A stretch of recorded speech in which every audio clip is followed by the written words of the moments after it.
Hello guys, আসসালামু আলাইকুম। আশা করি সবাই ভালো আছেন, আমিও ভালো আছি আপনাদের দোয়ায়।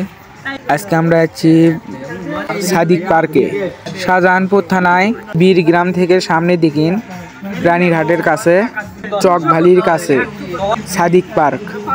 বেশি কথা না বলে আসুন আমরা ডাইরেক্ট ভিডিও যাই।